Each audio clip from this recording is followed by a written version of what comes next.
Thursday, Andrew, you're departing for the Glasgow talks and the G20 to report on the Prime Minister's his visit there. He's got the deal done. I wonder how this lands, over the next couple of weeks to months in the lead up to the election. Of course, it's messy now. It's showing up in the polls, but does it give them something to work with heading into the election season? Well, it's such a big question. How does it land? It hasn't been a clean deal. And you can see this from giving Keith Pitt a cabinet post. I mean, that really is less than ideal. I mean, I think Scott Morrison's able to say to Boris Johnson, Joe Biden, hey, look at some of the things I've had to do to get this thing over the line. It's not a good look politically for him at all. But as you say, once it's all bedded down, once he's on the world stage, if on the world stage the commitment is welcomed, what other Liberal leader or indeed Labor leader was able to get this sort of commitment? That's the question. Then again, the devil's in the detail, where's the medium-term target? It's definitely going to be a pretty interesting couple of weeks and pretty interesting time in Glasgow for Scott Morrison. He'll go and give a speech, and then Angus Taylor afterwards, who has to stay when the rubber hits the road. So obviously there's a bit of a gimme. First question of question time here. Pat Conroy to Keith Pitt. How does it feel to accept this 30 grand to get the deal through? Can the Minister confirm he traded away his opposition to net zero for the resources sector for a cabinet promotion with extra salary? Why is it about your job, not regional jobs?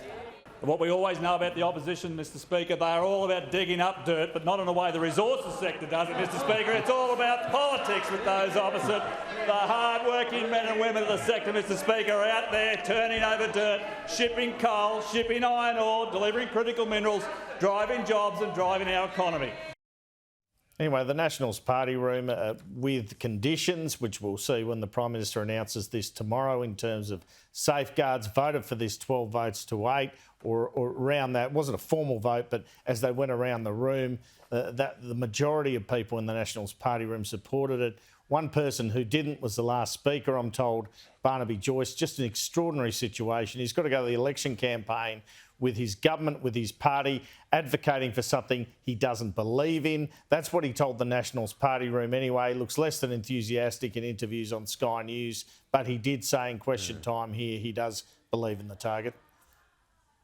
I 100% support our process of going to Glasgow. Members on my left. For the target of net zero emissions. I do that, Mr Speaker, because I clearly laid out the process of how the National Party would deliberate over this. I clearly laid out a process, Mr Speaker, that was never given to other people in the regional members of the Labor Party. And that process, of course, was that our position would not be determined by the executive. It would not be determined by one person. It would be determined by the views of the party members, and yesterday they did precisely that. The position is settled, and we are going forward as a coalition government to make sure that we do the very best. But, Mr Speaker, it's really important that we got to that position. I'll tell you why. Because there is a difference in policies. We believe in technology. They believe in legislation. They believe in laws. We believe in technology. Andrew, one of the political dynamics here, and it has been the case for a number of years, is that you've got the Nats. I think it's worked for them over previous elections and so on. The Nats speaking to their constituency, the people like Dave Sharma and so on in the city speaking to theirs. I just wonder whether it's going to work one more time, particularly when people like Barnaby Joyce, like Keith Pitt around the cabinet table, we know don't back that target, Andrew. It's going to be interesting. Of course, Labor's had the same problems, right? So I guess it's whether Labor holds together on it, how much more ambitious they go, and whether the government can weaponise that. But over the past 2 weeks, I have a feeling of a bit of role reversal in the sense that Joel Fitzgibbon has been the thorn in Labor's side on this, causing division and the like. And Matt Canavan for the Nationals seems to be doing a pretty good Joel Fitzgibbon impression on the other side at the moment, Kieran. Isn't he what? And he doesn't look like there's any sign of slowing down. I've just seen another message here on social media saying that you think that this is the end of the climate wars. You're kidding. They always want more. They always want more. So He is a very strong campaigner, no doubt about it. I guess he's trying to prevent some incursions from the flank on their right, the likes of Pauline Hanson, Clive Palmer and co.